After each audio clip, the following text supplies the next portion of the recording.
Hello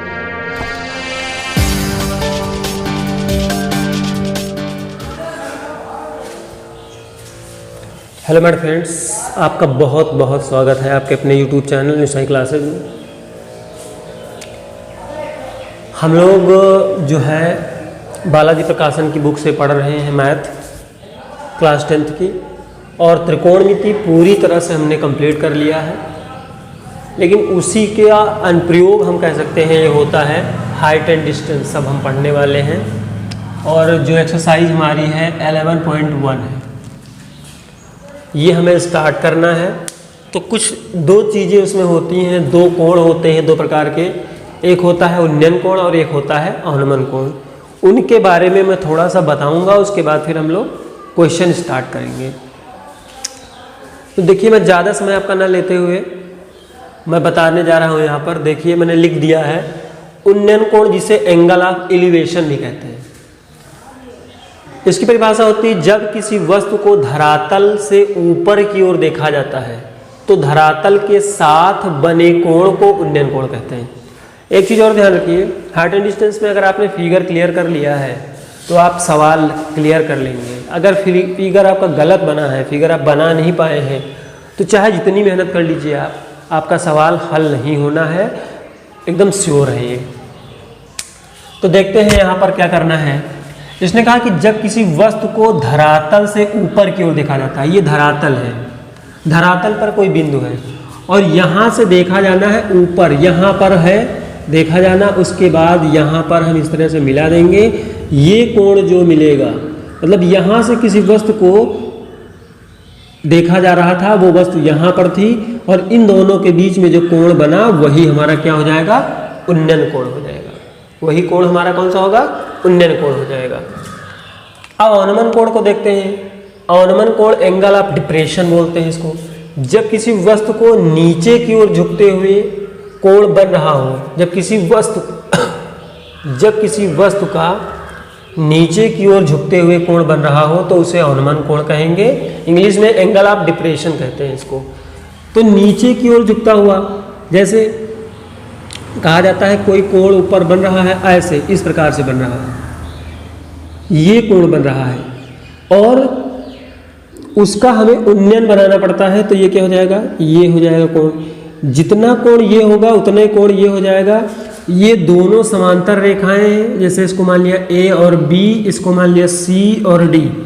ये दोनों समांतर रेखाएं हैं और समांतर रेखाएं हैं और जो तिर्यक रेखा इनको काट रही है, मतलब कि ये रेखा जो इनको काट रही है, तो इस प्रकार से ये कोण इस कोण का क्या हो जाएगा, एकांतर कोण हो जाएगा। तो इसमें क्या दिया था कि जब किसी वस्तु का नीचे की ओर झुकते हुए कोण बने, तो नीचे की ओर झुकता हुआ कोण बन रहा है और ये इस कोण का ये कोण क्या हो जाएगा, एकांतर कोण हो जाएगा। और यही अवनमन का उन्नयन कोण भी होगा। आप ध्यान रखिए, अवनमन कोण से आप सवाल नहीं लगा सकते। अवनमन को हमें उन्नयन में चेंज करना पड़ता है, तभी हम इसको हल कर पाते हैं। अवनमन का एकांतर कोण क्या होता है, वो उन्नयन कोण होता है। अब हम ज़्यादा समय आपका बर्बाद न करते हुए सीधे हम टॉपिक पर आते हैं। आप एक चीज़ ध्यान रखिए, इसमें सबसे ज़्यादा टाइम यूज़ होता है, उसके बाद में अदर चीज़ें यूज होती हैं, लेकिन 90% इसमें टाइम यूज़ होता है। तो टाइम में आपको कुछ चीज़ें ध्यान रखनी है, जैसे tan 30 की वैल्यू, tan 45 की वैल्यू, tan 60 की वैल्यू, tan 0 की वैल्यू, tan 90 की वैल्यू, ये क्या होती है, ये चीज़ें आपको ज़रूर याद रखनी होगी। आप इसे ज़रूर याद कर लेंगे क्योंकि इनका यूज बहुत ज़्यादा इसमें होना है। अब हम लोग ज़्यादा समय को बर्बाद ना करते हुए सीधे हम लोग अपने टॉपिक पर आते हैं। यहाँ से हमारी एक्सरसाइज स्टार्ट है, तो आइए देखते हैं अपनी एक्सरसाइज को। एक्सरसाइज हमारी यहाँ से स्टार्ट है 11.1। क्वेश्चन आपको दिखाई दे रहा होगा, जिस समय सूर्य का उन्नयन कोण 45 अंश था तो एक मीनार की परछाई उस मीनार की लंबाई से बराबर होगी, अधिक होगी, कम होगी, कोई नहीं होगी। तो क्या करें, पहले कह रहा है क्वेश्चन को पढ़ करके फिगर बनाना है कि जिस समय सूर्य का उन्नयन कोण 45 अंश था, तो एक मीनार हो गई, एक मीनार जिसकी परछाई उस मीनार की परछाई के लंबाई से परछाई की लंबाई से, तो ये हो गया हमारा P हो जाएगा Q, ये हो जाएगा R। कितने अंश का कोण बना रहा था? 45 अंश का कोण बना रहा था। इसको हमने मान लिया H और इसको मान ले हम X। तो बात किसकी हो रही? ये आपकी परछाई है। कोई वस्तु जब खड़ी है तो उसकी परछाई ये बनेगी। तो यहाँ पर आप लिखना चाहें तो लिख सकते हैं PQ मीनार हो गई और QR जो है वो आपकी परछाई हो गई। इसको आपने H माना है, इसको X माना है। अब यहाँ पर करेंगे इन त्रिभुज PQR जब हम करेंगे, इन त्रिभुज PQR जब करेंगे तो कितना हो जाएगा? tan 45। और आपको पता है कि tan थीटा बराबर क्या होता है? लंब बटे आधार। तो लंब कितना है? H, आधार है X, tan 45 की वैल्यू है 1 और ये है H बटे X। तो ये कितना हो जाएगा? H बराबर X हो जाएगा। क्वेश्चन क्या कह रहा था? ध्यान से देखिए। जिस समय सूर्य का उन्नयन कोण 45 अंश था तो एक मीनार की परछाई उस मीनार की लंबाई से क्या होगी? तो आपने क्या देखा कि मीनार की लंबाई और उसकी परछाई दोनों क्या आ रही हैं? बराबर, यानी कि आपका ऑप्शन नंबर ए जो है वो बिल्कुल सही होगा। क्वेश्चन आप नोट कर लीजिए। आइए देखते हैं अगला क्वेश्चन। किसी स्तंभ की ऊंचाई, क्वेश्चन नंबर 2, किसी स्तंभ की ऊंचाई उसकी छाया से √3 गुनी है। सूर्य के उन्नयन कोण का मान क्या होगा? तो ये आपको देखना है। तो क्वेश्चन है कि स्तंभ की ऊंचाई, तो ये स्तंभ हो गई और उसके बाद में इसकी बन रही है ये परछाई। तो क्वेश्चन देखिए, ध्यान समझिए। किसी स्तंभ की ऊंचाई उसकी छाया से √3 गुनी है। स्तंभ की ऊंचाई √3 गुनी है तो √3H हो जाएगा या X मान ले और ये आपका हो जाएगा X, हो जाएगा PQR। इन त्रिभुज PQR ले लेंगे, यहाँ पर थीटा निकालना है PQR। तो कितना हो जाएगा? tan थीटा बराबर हो जाएगा लंब √3x और आधार है X, क्रॉस कर दिया। tan थीटा में √3 किसकी वैल्यू है? tan 60 की। तो थीटा की वैल्यू कितनी आ जाएगी? 60। ये आपका आंसर हो जाएगा, ये आपका आंसर हो जाएगा। नोट कर लीजिए इसको कि एक मीनार के आधार से 20 मीटर दूर, तो पहले एक मीनार बनाते हैं। इसके आधार से 20 मीटर की दूरी पर ये हो गया P, मीनार हो गया PQ और ये R। मीनार के आधार से 20 मीटर दूर भूमि पर स्थित एक बिंदु से मीनार की चोटी का उन्नयन कोण। इस बिंदु से मीनार की चोटी का उन्नयन कोण कितना अंश है? 30 अंश है। तब मीनार की ऊंचाई ज्ञात करनी है। अब आपको ज्ञात क्या करना है? H ज्ञात करना है। तो यहाँ पर भी वही काम करेंगे। इन त्रिभुज PQR tan कितना? 30 बराबर ये हो जाएगा H/20। tan 30 की वैल्यू 1/√3 बराबर ये हो जाएगा H/20। क्रॉस मल्टीप्लाई कर देंगे। जब क्रॉस मल्टीप्लाई करेंगे तो कितना आ जाएगा? 20 ऊपर हो जाएगा, √3 नीचे हो जाएगा। तो मिला के देखते हैं, कोई भी ऑप्शन हमारा इससे मिलता हुआ नज़र नहीं आ रहा है। तो आप देखिए ध्यान से क्या करेंगे। आपको √3 का क्या करना है? परमेयीकरण करा देना है। √3 का परमेयीकरण कराएंगे तब भी आंसर नहीं आने वाला है। तो आप देखिए इसमें एक ऑप्शन दिया गया है कोई हल नहीं का। तो यहाँ पर हमारा जो है 20/√3 आएगा। अगर आप इसका परमेयीकरण भी करा देते तो √3 ऊपर आ जाता, नीचे भी 3 आता और जिसका कोई ऑप्शन सही नहीं था। तो ये आपका आंसर हो जाएगा।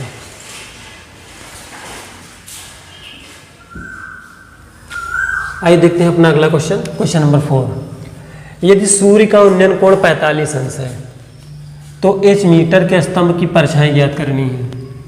तो ये H मीटर का एक स्तंभ हो गया। स्तंभ को हमने PQ मान लिया और उसके बाद उन्नयन कोण इसका बन रहा कितना? 45 अंश। तो ये हो गया आपका R। अब आपको निकालना है H मीटर की परछाई होगी तो H मीटर के स्तंभ की परछाई क्या होगी ये निकालनी है, यानी कि आपको निकालना है ये मान QR। इन त्रिभुज PQR tan कितना हो गया 45 बराबर ये हो जाएगा। अब लंब इसका h है और आपको ये निकालना है QR। tan 45 की वैल्यू हो जाएगी 1 और ये हो जाएगा आपका h/QR। क्रॉस करा दोगे तो QR की वैल्यू कितनी आ जाएगी h मीटर, यानी कि आपका आंसर कितना आएगा h मीटर। आपका ऑप्शन नंबर C जो है बिल्कुल सही है। फिर अब हम चल रहे हैं अपने अगले क्वेश्चन की तरफ। हमारा अगला क्वेश्चन है, एक पेड़ सतह पर ऊर्ध्वाधर खड़ा है, यानी कि एक पेड़ जो है वो खड़ा है। पेड़ से 10√3 मीटर दूर स्थित, पेड़ से 10√3 मीटर दूर स्थित किसी बिंदु से पेड़ की ऊपरी चोटी का उन्नयन कोण कितना है 60 अंश। तो ये कोण कितना है 60 अंश का है। ये हो गया आपका 60 अंश का कोण। ये स्तंभ हो गया P और Q और ये R, ये स्तंभ हो गया। पेड़ की ऊंचाई ज्ञात करनी है। ध्यान से फिर से देखिए, एक पेड़ सतह पर ऊर्ध्वाधर खड़ा है, पेड़ से 10√3 दूर स्थित किसी बिंदु से पेड़ की ऊपरी चोटी का उन्नयन कोण 60 अंश है। तो आपको ये निकालना है, h निकालना है। तो यहाँ पर आप क्या करोगे, इन त्रिभुज PQR ले लेंगे। तो यहाँ पर हो जाएगा tan 60 बराबर पेड़ की ऊंचाई h है और दूरी थी 10√3। tan 60 का मतलब √3 h/10√3 कहीं से गुणा कर देंगे। तो h अब 10 यहाँ पर है ही है और √3 को √3 से कर देंगे तो कितना हो जाएगा 30। ये आपका आंसर हो जाएगा 30 मीटर, इसका आंसर हो जाएगा। पहला ऑप्शन इसका सही है। ध्यान से देखिए, आपको केवल फिगर ड्रा करना है सही से, उसके बाद आप आराम से क्वेश्चन को सॉल्व कर लेंगे। और जो ये मानते हैं आप इसमें चाहे तो लिखें, माना पेड़ की ऊंचाई PQ और फिर h, ये माने या ना माने कोई दिक्कत नहीं है, इससे कोई आपको प्रॉब्लम नहीं होनी है। और सबसे बड़ी बात जो है, चैनल को सब्सक्राइब आप लोग नहीं करते हैं, केवल आके देख के चले जाते हैं। सब्सक्राइब जरूर करिए चैनल को, जिससे कि आप, और बेल आइकन को प्रेस कीजिए जिससे कि आपको जो नोटिफिकेशन जो है वो मिलती रहे। अगला क्वेश्चन है क्वेश्चन नंबर 6। किसी समय एक स्तंभ की परछाई उसकी लंबाई के बराबर है। एक स्तंभ की लंबाई हो गई ये h और उसके परछाई के बराबर है, इसको भी हम h मान लेंगे। ये उसकी परछाई हो जाएगी PQR और ये आपको थीटा निकालना है। तो कितना हो जाएगा, और इसमें एक रेडियन में निकालना है। तो क्या हो जाएगा, यहाँ पर देखिए ध्यान से, यहाँ पर आप लिखोगे इन त्रिभुज PQR, तो tan थीटा बराबर कितना हो जाएगा h/h, क्योंकि लंब और आधार दोनों समान है, कैंसिल हो गया, आया आपका 1। और tan थीटा में वैल्यू कितनी होती है 1/45 की। तो थीटा की वैल्यू आपकी आई 45, लेकिन आपका आंसर 45 नहीं है। तो क्या करोगे, इसको कन्वर्ट करोगे रेडियन में। तो इसके लिए आप क्या करोगे, ये हो जाएगा 45 गुणे π/180 से आप इसको गुणा कर देंगे। 45 चौके 180, तो थीटा की वैल्यू कितनी आ जाएगी π/4। जब कभी एंगल को रेडियन में बदलना होगा तो π/180 से गुणा करना होगा, और जब रेडियन में होगा अगर इसको एंगल में लाना है तो 180/π से आपको गुणा करना होगा। ये आप ध्यान रखिए। तो π/4 जो है आपका पहला ऑप्शन इसका सही है, आप नोट करते जाइए। अब हम चलते हैं अपने अगले क्वेश्चन की तरफ। यह ऑप्शनल नहीं है, ऐसे ही है, इसका आंसर नहीं दिया हुआ है। किसी स्तंभ की छाया उसकी ऊंचाई से √3 गुनी है। ध्यान से क्वेश्चन को पढ़ना है, फिगर आप ड्रा करेंगे। कैसे करा कि स्तंभ की छाया उसकी ऊंचाई से √3 गुनी है। छाया अब √3 गुनी है तो √3 हो जाएगा, और ये उसकी स्तंभ हो गई h, तो ये हो जाएगी √3h। PQR, ध्यान से देखिए, स्तंभ की छाया ये है, उसकी ऊंचाई से, ऊंचाई ये है, ऊंचाई से √3 गुनी है, इसकी ऊंचाई से ये √3 गुनी, तो √3 गुना इसको हमने कर दिया। अब थीटा का मान निकालना है। तो क्या हो जाएगा, इन त्रिभुज PQR में तो कितना हो जाएगा, tan थीटा बराबर h/√3h। h से h को कैंसिल कर दिया, 1/√3 किसकी वैल्यू है, tan 30 की, यानी थीटा की वैल्यू कितनी आ जाएगी, 30 डिग्री। ये आपका आंसर हो जाएगा।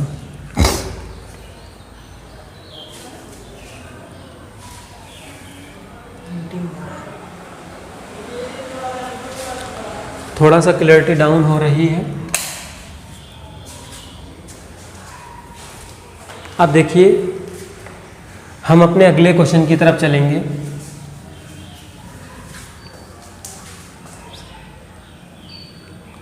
अब देखते हैं अपना अगला क्वेश्चन, क्वेश्चन नंबर 8। एक बिजली के खंभे से 10 मीटर दूर स्थित बिंदु से बल्ब का उन्नयन कोण 60 अंश है। तो बल्ब की ऊंचाई ज्ञात करनी है। तो कह रहा है कि एक बिजली के खंभे से, ये हो गया बिजली का खंभा, PQ हमने मान लिया बिजली का खंभा, और उसकी ऊंचाई हमने करा कि बिजली के खंभे से 10 मीटर दूर। बिजली के खंभे की ऊंचाई नहीं दी है, हमने इसको h मान लिया, और इससे 10 मीटर की दूरी पर 10 मीटर की दूरी पर, ये हो गया 10 मीटर की दूर स्थित बिंदु से बल्ब का उन्नयन कोण 60 अंश है, और इस बिंदु से इस पर उन्नयन कोण कितना है, 60 अंश है। तो अब आपको बल्ब की ऊंचाई ज्ञात करनी है। बल्ब कहाँ लगा हुआ है, बिजली के खंभे पर। तो इन त्रिभुज PQR हो जाएगा, और यहाँ पर हम लिखेंगे tan 60 बराबर लंब कितना है h और आधार है 10। tan 60 की वैल्यू हो जाएगी √3 बराबर h/10। क्रॉस मल्टीप्लाई कर देंगे तो h की वैल्यू कितनी हो जाएगी, 10√3 मीटर। ये आपका आंसर हो जाएगा। तो इसका आंसर कितना आएगा, 10√3 मीटर हो जाएगा। इस प्रकार से हम क्वेश्चंस को कर लेंगे। हाइट एंड डिस्टेंस भी बहुत ज़्यादा हार्ड नहीं है, ये जितने मैंने बताया ये कम्पिटिटिव एग्जाम में भी आने वाले क्वेश्चंस हैं। आइए देखते हैं अगला क्वेश्चन। क्वेश्चन है कि एक 30 मीटर ऊंचे स्तंभ से 30 मीटर ऊंचे स्तंभ से 30 मीटर ऊंचा एक स्तंभ हो गया, जिसको हमने P मान लिया और Q मान लिया। PQ एक ऊंचा स्तंभ हो गया जो 30 मीटर की ऊंचाई पर 30 मीटर ऊंचे स्तंभ से जहाज के अनुमान कोण 30 अंश है। तो अनुमान कोण आपको पता है कि अनुमान कोण कहाँ बनना है आपका, ये आपका अनुमान कोण बनेगा, और इससे आपको बनाना है एकांतर कोण। तो ये कोण आपका अनुमान हो जाएगा 30, और अनुमान का होता है उन्नयन एकांतर, तो ये हो जाएगा 30। मैंने बताया था आपको पहले ही कि अनुमान कोण को उन्नयन कोण में बदलना पड़ेगा, तभी आप सवाल को हल कर पाएंगे। ये आपका हो गया R। अब कह रहा कि जहाज से स्तंभ की दूरी, ये स्तंभ है और ये जहाज है, इसकी दूरी आपको बतानी है, इसको हमने x मान लिया। इन त्रिभुज PQR, तो tan कितना हो जाएगा 30 बराबर ये हो जाएगा लंब कितना है 30 और आधार हो गया x। ये आपका हो गया 1/√3 tan 30 की वैल्यू, ये हो जाएगा 30/x। कैंची गुणा जब करोगे तो कितना हो जाएगा, x की वैल्यू आ जाएगी आपकी 30√3 मीटर। ये आपका आंसर हो जाएगा। मैंने बार बार बताने का प्रयास किया आपको, फिगर बना तो आपका सवाल लग गया। सवाल इसमें बड़े होते हैं लेकिन बहुत ही छोटे हो जाते हैं। एक बिजली का खंभा 10 मीटर ऊंचा है, तो ये बिजली का खंभा जो है कितने मीटर ऊंचा हो गया, 10 मीटर ऊंचा हो गया, और ये है PQ हमने माना। तार का एक सिरा खंभे की चोटी से बंधा है तथा दूसरा सिरा भूमि पर लगा है। एक यहाँ लगा है और एक यहाँ पर लग गया है, भूमि से लग गया है। ये हो गया आपका R। स्थिर किया गया है यदि तार खंभे के आधार बिंदु से होकर जाने वाले क्षैतिज के साथ 45 अंश का कोण बनाता है। कितने अंश का कोण बनाता है, 45 अंश का कोण बनाता है। तो तार की लंबाई आपको ज्ञात करनी है, यानी आपको क्या ज्ञात करना है, ये ज्ञात करना है। तो ये हो जाएगा इन त्रिभुज PQR। अब ध्यान दीजिए, लंब तो आपको पता है, आपको कोण निकालना है। तो क्या करेंगे आप यहाँ पर साइन का प्रयोग करेंगे। साइन 45 बराबर हो जाएगा कितना 10, और ये हो जाएगा कर्ण है आपका PR। इसकी वैल्यू हो जाएगी 1/√2, और ये हो जाएगा 10/PR। PR का मान आपको निकालना है। क्रॉस मल्टीप्लाई कर देंगे तो PR का मान कितना आ जाएगा 10√2 मीटर। ये आपका आंसर हो जाएगा, इतना आपका आंसर आएगा। फिर हम लोग अगले क्वेश्चन की तरफ चल रहे हैं। हमारा अगला क्वेश्चन ध्यान से देखिए, कह रहा है कि एक निरीक्षक AC रेखा के सापेक्ष चलता है। तो AC रेखा के सापेक्ष चलता है तो नीचे है A और ये है आपका C। AC रेखा के सापेक्ष चलता है, AC AB पर लंब है और ये लंब है किस पर, AB पर AC जो है वो लंब होगी। तो लंब जब है तो ये कितने अंश का कोण बनेगा, 90 का। AC 200 मीटर है, AC जो है उसका मान दिया गया है कितना, 200 मीटर दिया गया है। ACB 45 अंश है, यानी कि ACB, आप ध्यान दीजिए कि जो चीज़ बीच में होता है उसी को कोण मानते हैं। तो ACB ये कोण कितने का हो जाएगा आपका, 45 का हो जाएगा। जब ये 45 का बनेगा, ये 90 का हो गया, तो ये 100 कितना हो गया। अब इसमें आपका बचा कितना, ये हो जाएगा आपका 45 अंश का कोण, ये भी हो जाएगा। अब कह रहा कि तब नदी के विपरीत कोनों पर स्थित बिंदु A और B के बीच की दूरी ज्ञात करनी है। इसके बीच की दूरी ज्ञात करनी है, तो इसको हमने मान लिया x। इन त्रिभुज, अब इसमें फिगर दिया हुआ है मान ACB, तो कितना हो जाएगा tan, हम यहाँ से करेंगे तो ये आपका हो जाएगा ABC, तो यहाँ पर tan 45 हो जाएगा और लंब आपका कितना हो गया 200 और आधार आपका हो जाएगा x। अब यहाँ पर कितना करेंगे, tan 45 की वैल्यू 1 और ये हो जाएगा 200 बटे x, क्रॉस मल्टीप्लाई कर देंगे तो x की वैल्यू कितनी आ जाएगी, 200 मीटर, ये आपका आंसर हो जाएगा। इससे भी आप कर सकते थे, लेकिन यहाँ पर आप इन दोनों का मान पता था, 180 से हम क्या करते, घटा लेते, क्योंकि त्रिभुज के तीनों कोणों का मान कितना होता है, 180 होता है। तो इसको जोड़कर 180 से घटाया तो कितना है, 45, और इस प्रकार से हमने इस क्वेश्चन को सॉल्व कर दिया है और हमने 11 क्वेश्चन इसके कंप्लीट कर लिए हैं पूरी तरह से।